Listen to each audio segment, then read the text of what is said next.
করেছেন ভাই যে আগে নামাজ পড়তাম না, কিন্তু বক্তব্য শোনার পরে এখন নামাজের গুরুত্ব বুঝতে পেরেছি, এখন আমরা নামাজ পড়ছি, তো আগের গুনাহগুলি কি মাফ হবে? নবী করিম সাল্লাল্লাহু আলাইহি ওয়াসাল্লাম কি বলেছেন? আত-তাইবু মিনাজ যামবে, যে ব্যক্তি গুনাহ থেকে তওবা করে কামাল্লা যামবা লাহু, যেন তার গুনাহই হয়নি। আর তার সাথে সাথে বেশি বেশি নেক আমল করতে হবে। সুন্নত 12 রাকাতের হেফাজত করেন, এটা দিয়ে ওই ঘাটতিগুলো পূরণ হবে। বেতরের হেফাজত করেন। এছাড়া যদি আপনি তাহাজ্জুদ পড়তে পারেন বা কিছু নামাজ রাত্রে পড়তে পারেন, মাঝে মাঝেও পারেন, তাহলে এগুলির ঘাটতি পূরণ হবে। যেমন হাদিসে রয়েছে, কাল কিয়ামতে আল্লাহ বলবেন যে এই বান্দার তো নামাজে ঘাটতি আছে, তো দেখো তার হালমিন তাতা ও কোনো নফল সুন্নত নামাজ তাহাজ্জুদ নামাজ আছে কিনা। সুতরাং এগুলি বেশি বেশি বাড়াইবার চেষ্টা করেন, আরো অন্যান্য নেক আমল করেন। আল্লাহ পাক রব্বুল আলামিন ইনশাআল্লাহ গুনাহ খাতা মাফ করবেন ইনশাআল্লাহ। খালেস অন্তর থেকে তওবা করলে আল্লাহর দরজা খোলা আছে। সূরা ফুরকানের ওই আয়াতের শেষে রয়েছে যে আয়াতে আল্লাহ পাক শিরকের গুনাহ, খুনের গুনাহ আর জিনার গুনার কথা উল্লেখ করেছেন, তারপরে তওবার সুসংবাদ দিচ্ছেন।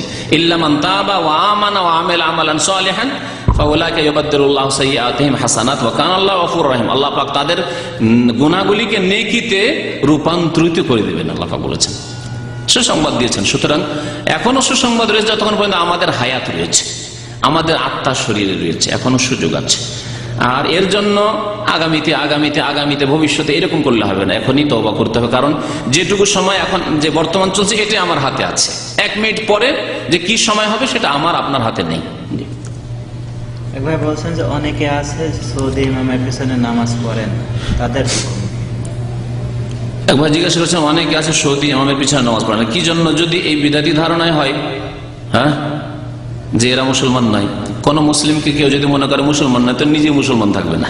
নবী করিম সাল্লাল্লাহু আলাইহি ওয়াসাল্লাম বলেছেন, কেউ যদি কোনো মুসলিমকে বলে যে তুমি মুসলমান নাও কাফের, তাহলে দুইজনের একজন কাফের অবশ্যই হবে। ফাকাদ বাআ বিহি আহাদুহুমা, দুইজনের এক অবশ্যই কাফের হবে। সুতরাং মুসলিমকে সবসময় কথা বললে চিন্তা করে দলিল সহ কথা বলেন। আপনি শিরকি ডুবে আছেন কবর মাজারে, আর আপনার সংশোধনের জন্য বলছেন নিজে মুশরিকে আছেন, অন্যকে আপনি কাফের করবেন। শুক্রবার জুম্মার নামাজ পড়তে না পারলে কি জুম্মার নামাজই পড়বো না জোহরের নামাজ? জুমার নামাজ যদি কেউ না পড়তে পারে, জিজ্ঞাসা করেছেন, তাহলে জোহর পড়তে হবে। জুমার নামাজের কাজা নেই, জুমার নামাজের বিকল্প বদল হচ্ছে জোহর পড়া। এইরকম যারা মাজুর, অসুস্থ, মসজিদে জুমা মসজিদে যেতে পারবে না, অসুস্থ, তারা জোহর পড়বে। এইরকমই সফরে আছে আর জুমা মসজিদ এরকম সামনে পেল না, সফরে জুমা পড়াও ফরজ নয়, তাহলে জোহর পড়বে। কথা মহিলারা জোহর পড়বে। জি, বলছেন যে 1 রাকাতের নিয়ত করে বেতের নামাজ শুরু করে দেওয়ার পরে মানে ভুলে দাঁড়িয়ে গিয়ে কেরাত শুরু করে দিয়েছেন, এখন পরিবর্তন করা যাবে? 3 রাকাত পড়ে দাঁড়িয়ে গেছেন, তাহলে 3 রাকাত পড়ে নেন, সুবিধা নেই। 1 রাকাতও বেতর পড়া যায়, 1 রাকাতে নিয়ত করেছিলেন, তারপরে 2 রাকাতের বেলা উঠে গেছেন, তাহলে 3 রাকাত পুরা করে নেন। সময়ের অভাবে তাহাজ্জুদ নামাজ 4 রাকাত পড়লে চলবে। রাত্রের নামাজ 2 রাকাত পড়ে সালাম ফিরতে পারেন, 2 রাকাত করে সালাম ফিরে যতটা আপনি পারেন। আজানের আগে যতটা হলো 2 রাকাত হলো 4 হইল। আর যদি বেশিরভাগ দিনে আপনি উঠতে পারেন তাহলে বেতর রাখেন। আর যদি দেখা যায় বেশিরভাগ দিনে রাত্রে উঠতে পারছেন না, আপনি মিস হয়ে যাচ্ছে, তাহলে বেতর পড়ে শুয়ে যান, বেতর পড়ে শুয়ে যান, আর পরে উঠতে পারলে 2, 4, 6, 8 যাব জোড়া করে পড়েন, আর দ্বিতীয়বার বেতর পড়বেন না। কিন্তু যারা নিয়মিত প্রায় উঠতে পারছেন, মাসে 20 দিন 25 দিন উঠতে পারছেন, তাহলে আশা করি আপনি তাহাজ্জুদ গুজার। হয়তো 5 দিন 10 দিন 7 দিন এরকম উঠতে পারছেন না, তাহলে শেষখানে বেতরটি পড়াই হচ্ছে উত্তম। তাহাজ্জুদ পড়ে তাহাজ্জুদ শেষ করে ইজআলু আখিরা সলাতিকুম বিল্লাইলি বিতরা, নবী সাল্লাল্লাহু আলাইহি ওয়াসাল্লাম বলেছেন তোমাদের রাতের শেষ নামাজ বেতর করো। কিন্তু এটি ফরজ কাজ নয়। যদি আপনার আশঙ্কা থাকে যে আমি বেশিরভাগই তো উঠতে পারি না, ফজর আজান হয়ে যায়, তাহলে বেতর পড়ে ঘুমিয়ে যান, আর রাত্রে জাগতে পারলে 2, 4, 6, 8 যা পারেন পড়ে নেন, 10। টাকনার উপরে কাপড় শুধু নামাজের ভিতরে উঠাতে হবে না সবসময়? টাকনার ওপরে কাপড় সবসময় রাখতে হবে। টাকনার নিচে কাপড় নিয়ে যাওয়া হারাম, এর নামাজের সাথে কোনো সম্পর্ক নেই। যদি একটি জয়ীফ হাদিসে এরকম আছে যে টাকনার নিচে কাপড় নামাজের অবস্থায় গেলে উযু নষ্ট হয়ে যাবে, এবং না উযু নষ্ট হয়ে যাবে, সেজন্য নামাজও হবে না। এই হাদিসটার জন্য অনেকের ধারণা যে এটা নামাজের সাথে খাস, নামাজের সময় ফোল্ড করে নেয় প্যান্টকে, কিন্তু না, অন্য হাদিসে রয়েছে যে টাকনার নিচে কাপড় গেলে জাহান্নামে যাবে। টাকনার নিচে যারা কাপড় ঝোলাবে তাদের দিকে আল্লাহ রহমতের দৃষ্টিতে তাকাবেন না কাল কিয়ামতে। সুতরাং সাবধান, কাবিরা গুনাহ টাকনার নিচে কাপড় নিয়ে যাওয়া, এটাকে কাবিরাই মনে করেন অনেকে। এক ভাই বলছেন যে আল্লাহর ইচ্ছা এবং হুকুমের মধ্যে পার্থক্য। হ্যাঁ, পার্থক্য আছে। তাকদীর সম্পর্কে আলোচনা আমার যেগুলি ক্যাসেটে আছে তাতে শুনলে বিস্তারিত জানতে পারেন। আল্লাহর হুকুম মানে আদেশ, আদেশ আল্লাহ ভালো কাজের করেছেন, খারাপের করেনি। আর আল্লাহর ইচ্ছা, আল্লাহর ইচ্ছা আছে যে দুনিয়াতে ভালো মন্দ দুটোই হোক। আল্লাহর ইচ্ছা যদি না বলতাম, তাহলে যারা পাপ করছে আল্লাহর ইচ্ছার বিরুদ্ধে করছে, তাহলে তো আল্লাহ অপারগ হয়ে যান। আল্লাহ যেহেতু অপারগ নন, সর্বশক্তিমান, অলমাইটি তিনি, সেই জন্য আল্লাহর ইচ্ছা সব ক্ষেত্রে রয়েছে, আল্লাহ স্বাধীনভাবে ছেড়ে রেখেছেন। হ্যাঁ, বকরি ছাগলকে যেমন আপনি একজন রাখাল ছেড়ে দিয়েছেন, আর তুই আমার জমিতে চর, না হয় অন্যের জমিতে চর, হ্যাঁ, তাহলে আপনার ইচ্ছা আছে, যেদিকে যাবি যা। তো আল্লাহ পাক রব্বুল আলামিন এইভাবে যদি বান্দাকে না ছাড়তেন তাহলে বাধ্য করে হেদায়েত করতে হতো, আর বাধ্য করে হেদায়েত করলে আবার তাহলে জান্নাতে দিলে আর জাহান্নামে কাকে দিবেন? সবাই তো জান্নাতি, তাহলে পরীক্ষাই হলো না, তাহলে পরীক্ষা আর পরীক্ষার কোনো যুক্তি থাকে না। সেই জন্য আল্লাহ পাক স্বেচ্ছায় ছেড়ে দিয়েছেন, এখতিয়ার দিয়ে। আমাদের মধ্যে দুটি শক্তি আছে, ভালো কাজেরও শক্তি আছে, খারাপেরও শক্তি আছে, দুটো দিয়ে ছেড়ে দিয়েছেন।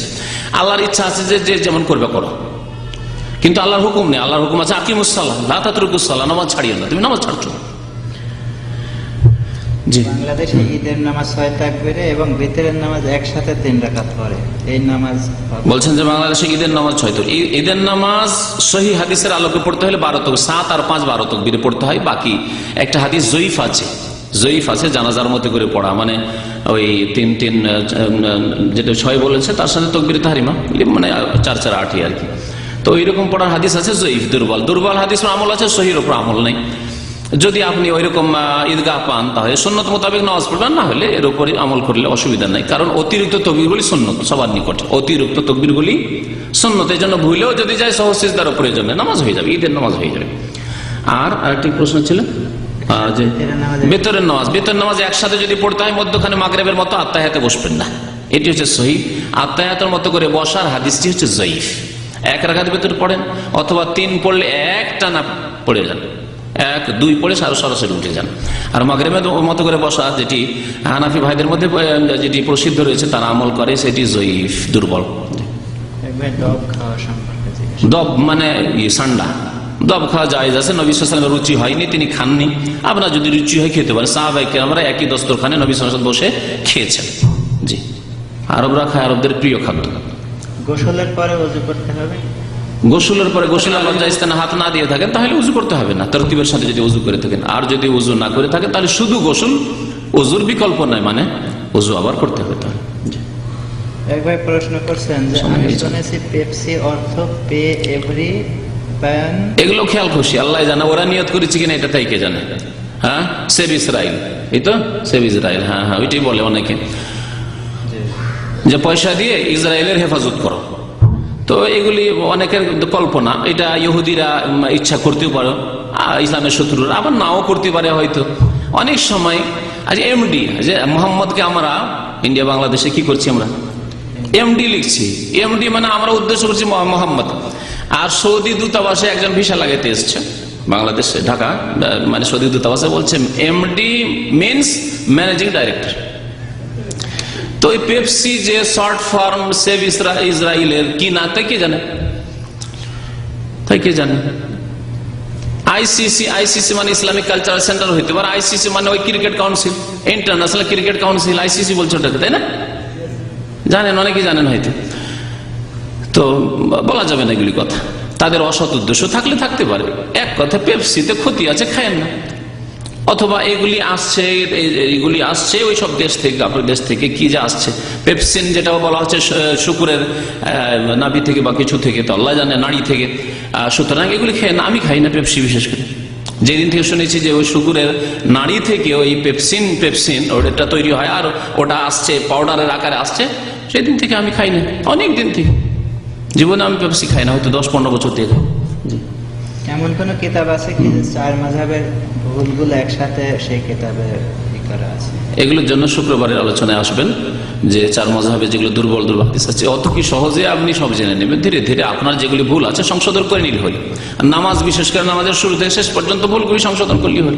ওই রকমই রোজার ক্ষেত্রে অল্পই ভুল আছে, জাকাতের ক্ষেত্রে কিছু ভুল মাসলা আছে ইত্যাদি, হজের ক্ষেত্রে ভুল মাসলা আছে, এক একটা মাসলা এগুলি জানলেই তো হইল। সুরমা পুরুষ মহিলা কি সবাই ব্যবহার করতে পারে? সুরমা পুরুষ মহিলা সবাই ব্যবহার করতে পারে, অসুবিধা নেই। কিন্তু মহিলারা ব্যবহার করলে পর্দার মধ্যে তারা থাকবে, তাদের চেহারাই তো পর্দা, সুতরাং তার উপরে উপরন্ত জিনত সুরমা হবে, তার পর্দা করবে। জি, একবার বলছেন যে আমার মুদির শিয়া, সে নামাজও পড়ে না আর প্রতিদিন সকালে নাস্তা করে, তাকেও দেয়, নাস্তা খাওয়া ঠিক হবে কেন? বলছে যে আমার মুদির শিয়া আর নামাজ পড়ে না, সে আমাকে নাস্তা করতে দেয়, অসুবিধা নেই। কাফের ধন সম্পদ যত খেতে পারেন খান, হ্যাঁ, অসুবিধা নেই তো। হ্যাঁ, সব রকম অসুবিধা নেই। সাদা বা সুরমা কিসের, না অসুবিধা নেই, অসুবিধা নেই। একটা আছে নবী সাল্লাল্লাহু আলাইহি ওয়াসাল্লাম সুরমা লাগাতেন, সাদা সুরমা লাগাতেন, এর কথা তো নাই। সুরমা মানে কালো হয়। ইসলামী ব্যাংকে যে সুদ, যে সুদে লোন দেন তার সুদ কেউ যদি খেতে দেয়, এক কথায় কেউ যদি খেতে দেয় তো খেতে পারেন। হারাম পয়সা কেমন করে? ও বেনামাজি পয়সা, তার হারাম নাই। থাইল্যান্ডে খেলে, হ্যাঁ যদি জানেন যে হারাম উপার্জন থেকে দিচ্ছে, থাইল্যান্ডে খেলেছে সেজন্য খেতে তার খুশিতে, তাহলে জায়েজ নয়। হ্যাঁ, হারাম জিনিস খাওয়া জায়েজ নাই। ওটা একটা সৎ লোক দিল, ভালো মানুষ দিলেও খাওয়া যাবে না। আর খারাপ মানুষ দিক ভালো মানুষ দিক যদি খেতে দেয় তো খান। হ্যাঁ, দাওয়াত বন্ধুত্ব এর মাধ্যমে তৈরি হবে। ইনভাইট করেছে আপনাকে বেনামাজি ফাসেক, তাহলে দাওয়াতকে অ্যাভয়েড করেন, কারণ দাওয়াত খেলে মিত্রতা জন্মাবে, মিত্রতা হারাম তাদের সাথে। জি, ইসলামী ব্যাংকে যে সুদে লোন দেয়, এই সুদ নাকি তারা সাধারণ অ্যাকাউন্টকারীদের এতে জমা হয় না, এই কাজটি তারা জনকল্যাণমূলক কাজে এগুলো ব্যয় করে। যাই হোক, ইসলামী ব্যাংকে তারা বলছে আমরা ইসলামিক সিস্টেমে আমাদের অর্থনীতি চলছে, সুতরাং ইসলামী ব্যাংকের সাথে আদান প্রদান জায়েজ। তাদের কিছু ভেজাল আছে, সেই ভেজাল নিয়ে আপনাকে পেশান হওয়ার কোনো দরকার নেই।